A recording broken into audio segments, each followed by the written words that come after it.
la iglesia era hermosa, era dadivosa, era sana, pero habían entrado falsas enseñanzas llevadas por falsos hermanos, por falsos líderes, por falsos maestros, y habían comenzado a atacar la calidad espiritual de la iglesia. Así que Pablo escribe la carta para levantar una verdad gigante. El gran tema de la carta de los Colosenses, el gran tema central, es este: Cristo es preeminente, es suficiente y es central en todo. Ese es el gran tema con el cual Pablo escribe su carta al libro, ¿cierto?, a la iglesia de Colosas, la carta de los Colosenses. Y él, después que dice esta gran verdad, que Cristo es central y preeminente en todo, en los primeros 2 capítulos, él escribe para que la iglesia crezca fuerte en Cristo. Me alegro, amados, del crecimiento que este ministerio y esta visión de iglesia está teniendo. Me alegro de lo que Dios está haciendo. Me alegro del cambio, del crecimiento, de la transformación que Dios está haciendo en este lugar. Y estoy seguro que solo están empezando. Pero Dios también nos habla a tiempo, antes de tiempo, fuera de tiempo, como lo comenté con los pastores del concilio el viernes. Brevemente, antes de llegar al tema central que quiero compartir con ustedes en el capítulo 3, Pablo enfrenta los grandes problemas que habían en Colosas. Había un problema que todavía existe en las iglesias actuales. Se había introducido un grupo de hombres que eran los gnósticos a la iglesia, y ellos decían que si tú no leías cierta clase de libros especiales y si tú no eras inteligente, tú no te ibas a salvar. Qué bueno que el Señor salva también a los que no somos inteligentes, ¿cierto? Diga amén. Amén. Amén. Estaban los legalistas, los que incitaban a la iglesia a guardar el sábado. Por eso Pablo dice ahí en el capítulo 2, nadie os juzgue en comida o en bebida, lo cual es sombra de lo que ha de venir. Hoy día se ha levantado un movimiento en el mundo que es equivalente a lo que ocurría en Colosas. Hay un movimiento extremadamente extraño de judaizantes que se han levantado hoy día. Ya no dicen Jesús, dicen Yeshua. Y está bien. Pero el problema es que traen doctrinas asociadas que le agregan algo más a la obra de Cristo. Así como los gnósticos decían que había que leer cierta clase de libros para ser salvos, los judaizantes decían que además había que hacer los ritos del judaísmo. Es decir, Cristo más algo más. Y vamos a ser salvos solo por la obra total, completa y suficiente de Cristo el Señor. No hay nada que tú o yo podamos agregar a nuestra salvación. No hay ideología, no hay doctrina, no hay práctica que tú puedas agregar a la salvación. Vas a ser salvo por el trabajo redentor de Cristo en la cruz. Entonces hoy día nuevamente aparece en el mundo el problema que había en Colosas. Hermanos completos están siendo transformados porque como no hay una dependencia del Espíritu Santo, se buscan formas, se buscan ritos, se busca orar con un paño hebreo en la cabeza o ponerse algo más o parecer un judío.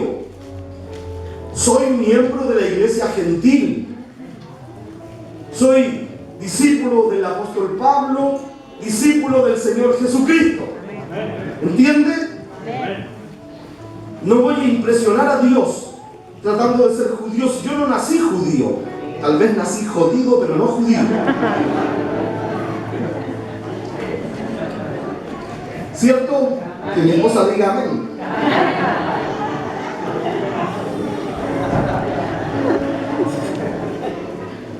Pero no solo estaban los gnósticos, no solo estaban los judaizantes, también estaban los místicos. Aquellos que decían, si usted no tiene un sueño, usted no es espiritual. Si usted no ha visto un ángel, usted es cafrito, pobrecito el hermano, no ha visto nada, es más chiquitito que yo. Si usted no ha escuchado la voz audible de Dios, pobrecito. Entonces trataban de imponer los distintos enfoques, distorsionando la preeminencia de Cristo, tratando de agregarle algo más al trabajo de salvación de Cristo.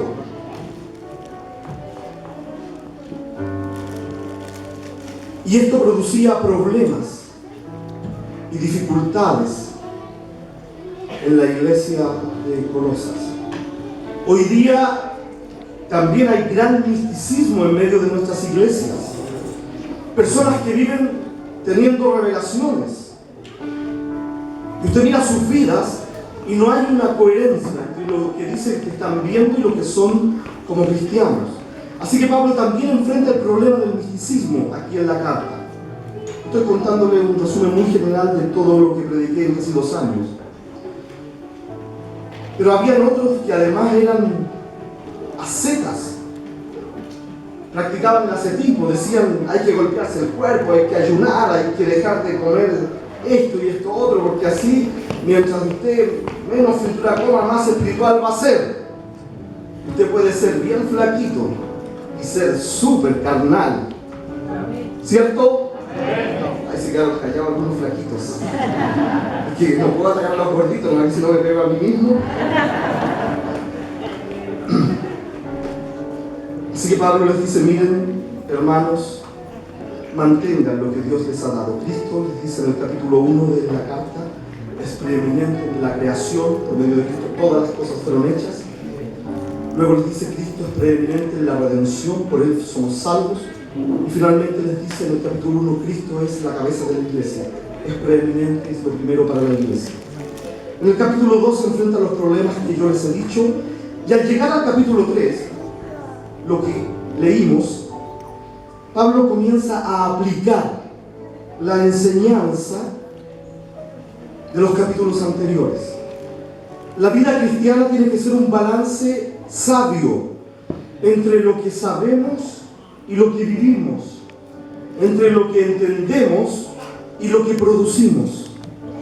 Desgraciadamente hay una tremenda disociación hoy día en el mundo cristiano, en la cristiandad, en donde hay hermanos y hermanas, individuos que saben mucho, pero viven en la nada. Y nos falta, ¿cierto?, mucha vida práctica del Evangelio. Entonces Pablo en el capítulo 3 lo que hace, y en parte del 4, acuérdense que en esa época la Biblia no se dividió, era una carta, no se dividía en capítulos y versículos. Fueron muchos cientos de años después que se dividió la Biblia en capítulos y versículos. Así que en el capítulo 3 Pablo va a comenzar a aplicar, y por eso es muy importante que los que somos predicadores podamos explicar la palabra y podamos aplicarla. Porque si usted no recibe un consejo práctico también, usted mañana va a salir al trabajo, usted va a salir a la calle, usted va a ir a donde usted lucha con las tinieblas. Y usted tiene que recibir no solo conocimiento, sino también armas espirituales para aplicar este conocimiento en la calle. Así que, al llegar al capítulo 3, Pablo hace una tremenda declaración. Dice, si pues habéis resucitado con Cristo, buscad las cosas de arriba, donde está Cristo sentado a la diestra de Dios. Versículo 2, poned la mira en las cosas de arriba, no en las de la tierra. Cuando el apóstol nos está llamando y nos está desafiando aquí en el capítulo 3, primero dice, si de verdad tú eres nacido de nuevo. Dice, sí, es una condición. If en inglés. Si de verdad tú eres resucitado con Cristo, si de verdad tú naciste de nuevo, si de verdad tú eres un cristiano verdadero, si de verdad la sangre de Cristo se hizo efectiva en ti, si de verdad Cristo es tu Señor, dice Él, buscad las cosas de arriba, donde está Cristo sentado a la diestra de Dios. Y la segunda idea que agrega en el versículo 12 es, poned la mira en las cosas de arriba. Entonces, No podemos ser ni místicos para hacer una interpretación, una exégesis de estos versículos. No podemos ser ciertos gnósticos, ni legalistas, ni ascetas para interpretar estos versículos. Tenemos que ser prácticos. Por lo tanto, Pablo está desafiando a la iglesia de los colosenses y también a nosotros hoy día, número uno, a buscar las cosas de arriba, y número dos, a poner nuestra mirada en las cosas de arriba. ¿Se entiende? Y no significa, y esto es muy importante que lo podamos recibir, que usted va a vivir todo el día mirando las nubes.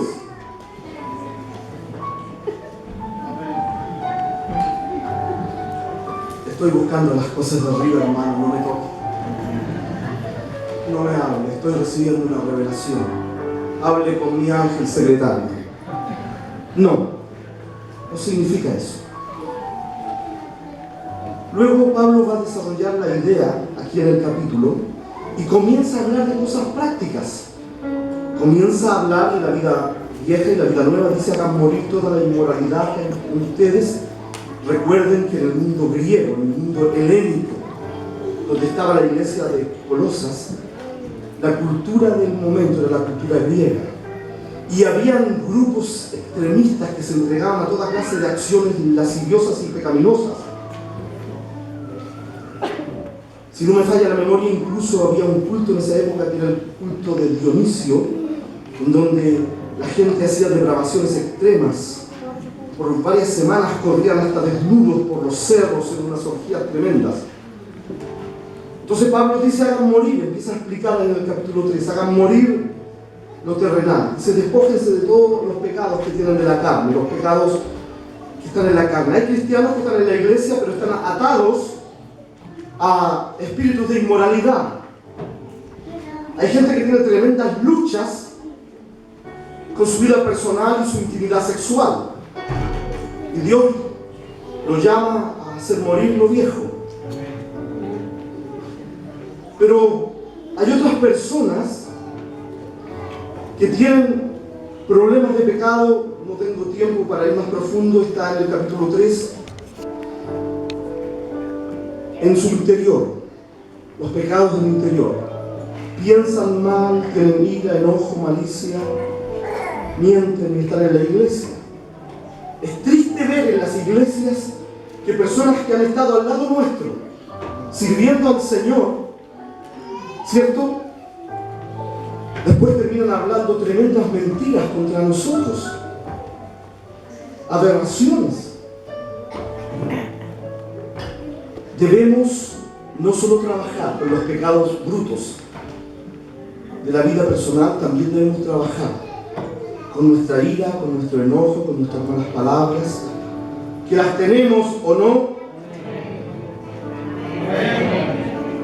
Sí, porque de aquí arriba no va nadie con alas ni con aureolas, ¿cierto?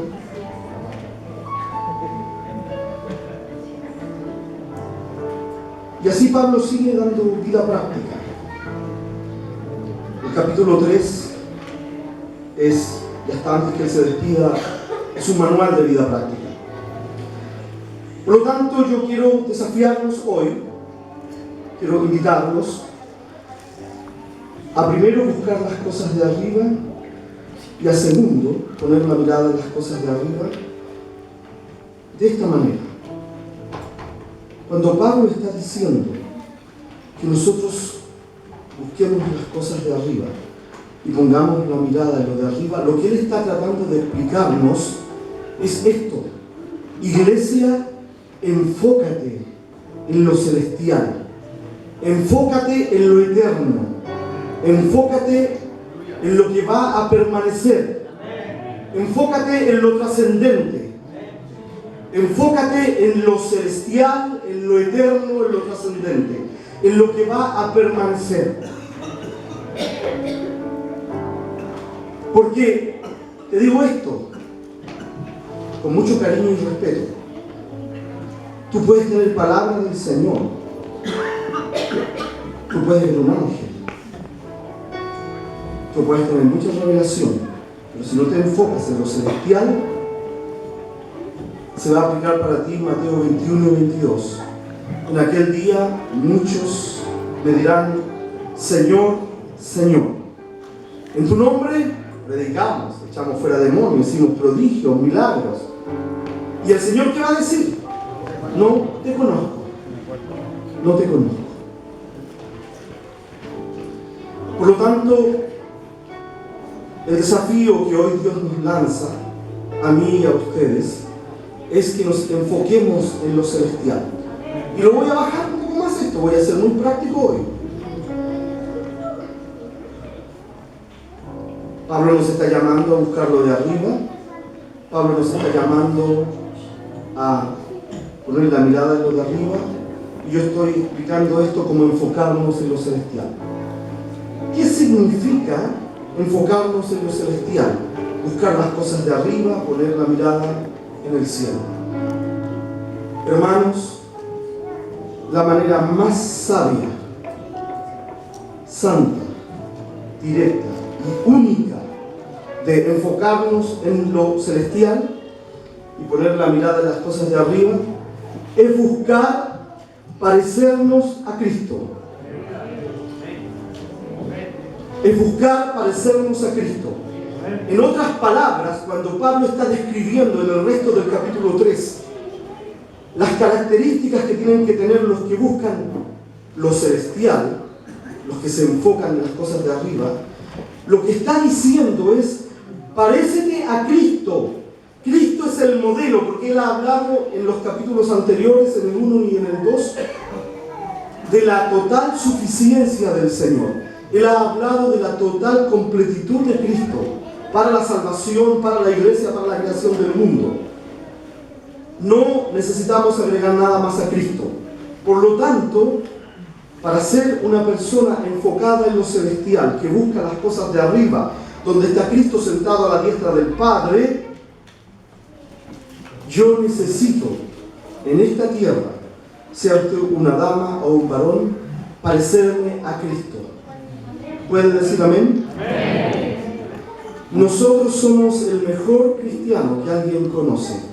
Usted es el único Cristo que alguien va a ver, tal vez. Por lo tanto, el desafío de parecerme a Cristo es algo muy importante.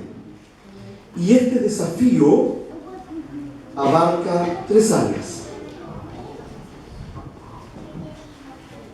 3 áreas. Debo parecerme a Cristo primero en pensamientos. Debo aprender a pensar como Cristo piensa. Segundo, debo parecerme a Cristo en palabras. Debo comenzar a hablar como Cristo habló. Y tercero, debo parecerme a Cristo en acciones. Debo comenzar a actuar como Él actuó. Porque Él es nuestro modelo. Él es nuestro parámetro. El Padre me va a comparar con Cristo. ¿Me entiende? Por lo tanto, hoy la manera más sabia de poder ser verdaderos discípulos, verdaderos cristianos, es buscar parecernos a Cristo en pensamientos, en palabras y acciones. No me va a decir que no, nuestra mente es un tremendo campo de batalla. ¿Cierto? Nuestra mente es un tremendo campo de batalla. Y pasa la semana y nosotros tenemos verdaderas guerras mundiales en nuestra mente. ¿Sí o no? El diablo te dice: esta semana te jodí. Y usted dice: amén. El diablo te dice: te va a ir mal.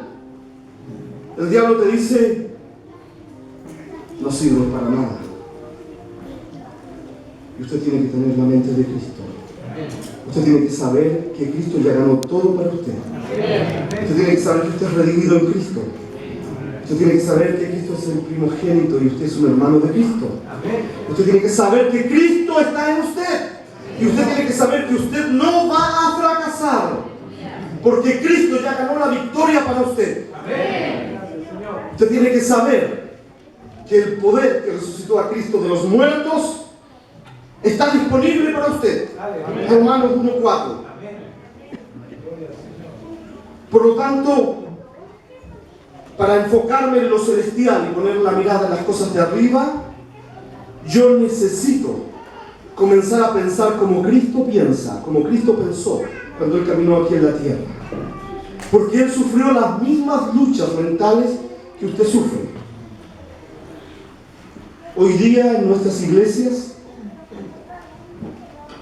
hay tremenda depresión.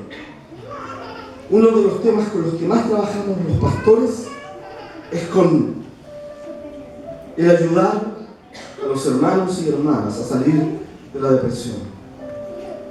Hay personas de más de 40 años que siguen pensando como niños, hombres y mujeres, incluso padres de familia. Y eso produce una carga tremenda a la vida pastoral, tomando decisiones de cabros chicos, porque no están enfocados en lo celestial, no están teniendo el pensamiento y la mente de Cristo.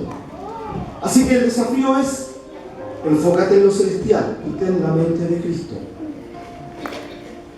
Jesús se alimentó de la palabra y Él sabía que Dios tenía un plan para Él y no lo iba a dejar a la deriva. Hermano, quisiera repetir una frase que mi amado pastor de la juventud repitió muchas veces. Aunque 1000 demonios del infierno vengan a decirte que tú no sirves para nada, levántate y dile: estoy cubierto por la sangre de Cristo, soy hijo de Dios. ¿Cuántos dicen amén? Amén. Gloria a Dios. ¿O usted cree que el diablo no me dice todos los días: hasta aquí llegaste, aquí se acabó, este día te acabé? La mente de Cristo. Enfóquese en lo celestial, busque tener la mente de Cristo. Y para eso, usted tiene que leer la palabra, usted tiene que conocer la revelación de Dios. Pero luego viene otra área, el área de nuestra habla. Hermanos, se ha descubierto, y esto lo digo porque alguna vez hice una investigación de ingeniería biomédica. Fue un proyecto antes de salir de la universidad, que el área del habla en el cerebro, y lo hablábamos ayer con un pastor lingüista, el pastor Juan, es tremendamente importante para la vida humana. Nuestro cerebro, la corteza cerebral, la parte exterior de nuestro cerebro, tiene mapeadas todas las funciones que usted desarrolla. El caminar, el correr, el movimiento de la cabeza, todo eso lo tiene mapeado el cerebro por fuera. Dios lo hizo así, en la corteza cerebral. Pero hay algo que es increíble. La mayor área en superficie del cerebro corresponde al área del habla. Hay gran poder en lo que nosotros decimos. Hay gran poder en la manera en que hablamos. No solo esto es espiritual, esto es físico, está mapeado en el cerebro. Por eso el primer problema que le ocurre a la gente que tiene un derrame cerebral es que incluso caminan pero pierden capacidades del habla. ¿Cómo estás hablando? ¿Qué estás decretando a tu matrimonio, a tus hijos, a la iglesia? ¿Qué estás diciendo en tu trabajo? ¿Cómo estás manejando esta bendición que es poder hablar? Jesús cuidó sus palabras. Sus palabras sanaron, sus palabras restauraron, sus palabras cambiaron, sus palabras redimieron, sus palabras levantaron a la mujer adúltera, sus palabras fueron poderosas, y nosotros tenemos que recibir las palabras de Cristo en nuestra boca. Basta de declarar fracaso, basta de declarar frustración, basta de repetir tal vez las cosas erróneas que tus padres decían. ¿Se ha fijado que nosotros los padres tenemos muchas muletillas y algunas las heredamos de nuestros padres o abuelos? Te desafío a que te parezcas a Cristo, también en palabras. Dice el apóstol: sea vuestra palabra sazonada con sal, sea prudente.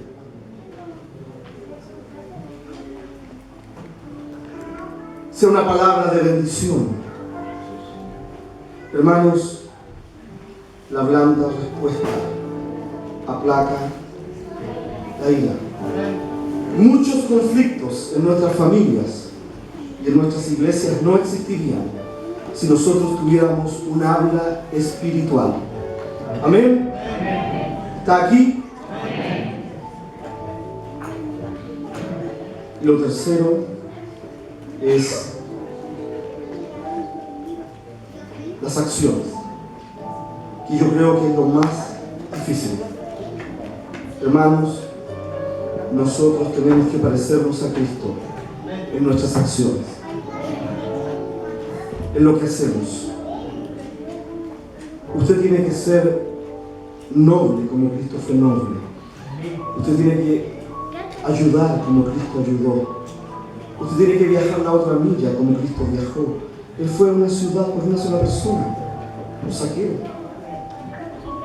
A veces hay que cruzar el mundo por una persona. Cristo se dio completamente